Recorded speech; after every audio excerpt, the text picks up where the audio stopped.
Hey guys, Zach here. Hope you're doing well today. Hope your business is thriving and growing as we speak. Thanks for checking out this video.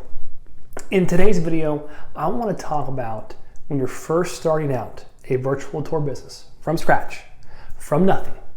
What should your expectations be for what I call the life cycle of the entrepreneur or the life cycle of business?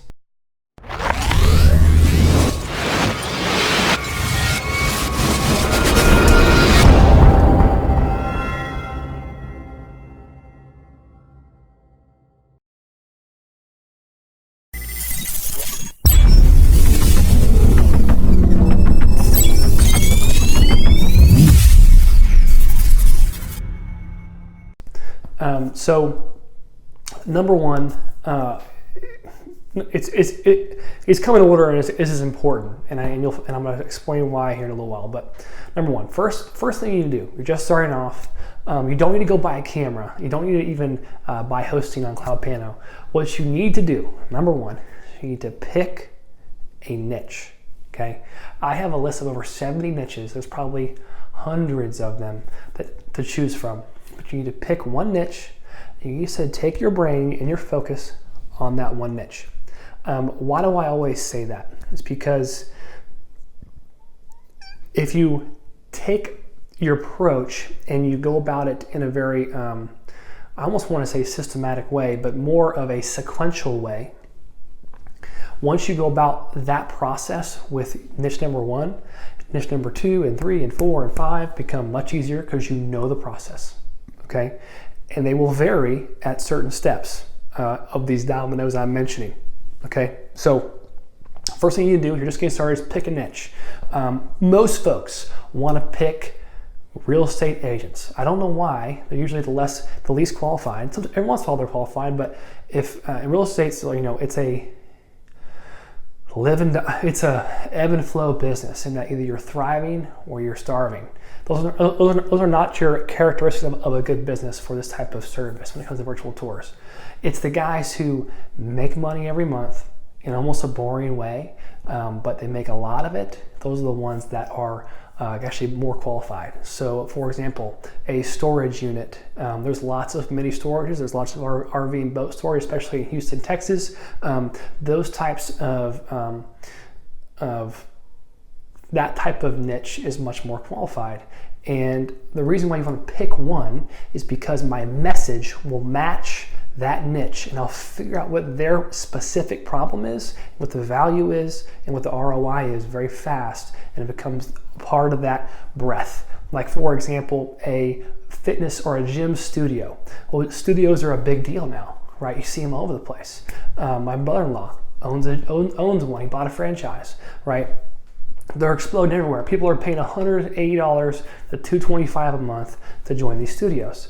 Well, shoot, if one person pays $225 and I come to location and for 30 minutes, maybe even 20 minutes, shoot a whole place and charge $225, I'm going to be for sure an easy ROI for them, right? And what's cool is that same email, that same price, works for every franchise in the Houston area that is that niche. So I can talk about more in detail about that, how to dig into those things and etch out each one. But for now, that's just why you can scale faster when you pick one. Okay, that's the step number one in your lifestyle. Pick a niche, research that niche, understand them, and then you need to either show up in person or you need to call them. Calling sometimes is a little bit easier, but the less personal you are, the more likely you're going to hear no or hear some type of like, sorry man, I'm busy or whatever, and you're rejected much more likely. Versus you show up in person, they're like, hey, this guy's the real deal. For example, I knew a business that had someone show up in person, and he was like, this is what I do, I'm the best in the city at it, guarantee you're gonna love it. And he got the attention of the owner pretty fast because he showed up in person. Now, with that comes a time cost, right? But here's the data you're going to get back when you show up in person. You're going to get back who the right person to talk to is in the org structure, who is, how do I get in front of them faster, what's their contact information, like their direct cell phone number sometimes. Like, let's say you approach a fitness studio, or you approach a storage unit, and you're like, hey, can I talk to the owner? We shoot VR tours, they're pretty cool, here's an example. Yeah, sure, his name's George. Okay, cool, hey, what's up, George? Turns out George owns 3 of these, and George has a poker group that owns, a lot of other real estate. This is how these things go. When you show up in person, you gain respect faster. Okay, so also too, but you go over time, so you have to kind of be okay with that. But if I type into a certain area, like Spring, Texas, I type in storage units, well, there's like 50, okay? So I have plenty of prospects, which is cool. I could spend some time in my truck or my car and just go out there and look at them. And somebody may be thinking, well, I don't want to go do that. That's hard, that's scary. Listen, you're gonna take forever thinking of all kinds of silly marketing ideas when you could just show up and have a conversation. Most business transactions are simple. People buy from people, and you're a person. So just keep things simple. Show up, ask them questions, and see where you go. Okay, number 3, I call it 2.5. So we discussed show up in person, also calling. You can call and get data really fast. So for example, if you call an apartment complex, if you're talking to a lot of folks that answer the phone can have the authority to tell you no, but don't have the authority to tell you yes. You don't want to talk to them about your service, your pitch. You can pitch them a little bit and say, hey, here's what I'm doing, who do I talk to? And then once you figure out that right name, you could easily just, next time you call, hey, can I talk to the property manager? Sure, 1 second. Good, I'm past the gatekeeper. That's what I want me past. And so it's a faster way. So calling is a faster way to smile and dial and get to the people that are making choices faster, especially in the afternoon. People love the afternoon. I'm not sure why. So that's step number 2. That's the lifestyle here. So keep in mind, if you're just starting out and you're a virtual pro provider, you have the interesting positioning that your business is a service. So you have very low cost to get started. It costs you nothing to call someone. How much does it cost you? It costs you 0. It costs you the time. You just pick up and call. That's all. It's free to do, right? So really have no excuse. You watch this video and say, I'm gonna call somebody. You should do that, bro, because you're gonna get feedback and data back. And you're gonna know, hey, who do I talk to, right? And then as you move forward, you're gonna see some more, the next steps are more like types of scaling type strategies. So for example, email campaigns. Folks are like, oh man, people get spam and email all the time. Listen, I'm a business owner. I get emails all the time, from my different businesses. I ignore most of them, but sometimes the right message matching with what I need, I'll reply to, right? So if that subject line is talking about what I need, and I know what they're asking for very quickly in a quick format, I may reply. I may actually be interested. Most of the time, folks are asking for the sale too fast in an email type campaign. But email is a great way to build awareness. Now, you can't really necessarily know what to say to the business owner or to that particular niche if you haven't had a conversation with other people in the same niche. See how this is the life cycle? So you go from knowing nothing, showing up, to learning something, to calling, to learning more things, to figuring out what your messaging is, what their core problem is, and then you email them. And then if you use the right software, you can see who's opened your emails, and that 100 out of 500 people that open your email, then you're the ones you can call, right? So they have this system in place. So they have 100 people who are opening your emails, who are going to automatically follow up with emails as well too. So now they're aware of who you are, right? And now you're talking to them, you're scratching them off, 5 calls a day. It's not hard to do. And once you get to that point, you really start to get savvy and good, and your pitch becomes very polished.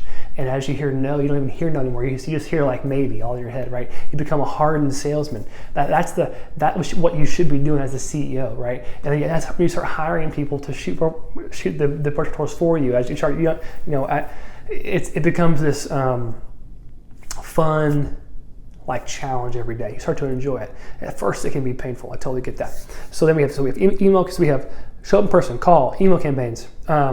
Follow up. I mentioned follow up. So if you send somebody information, follow up with them, keep track of them, build a Trello board of your leads. It's a free tool online, Trello.com. And then lastly, there's one of two things you can do. You can, three things. You can have a call with him, like just a on the phone call, and go through the service, talk about it. You can have a demo call, which is a lot higher conversion rate because you're showing your computer screen, you're having a conversation about the product itself. Remember, VR tours, virtual tours are a visual product. Those kind of things scale, like those kind of demo calls. And then lastly, of course, you can be in person, show them a VR headset with your demo in it, and then you know, hey, this fool's super interested, they're gonna buy. So yeah, that's the life cycle of your business.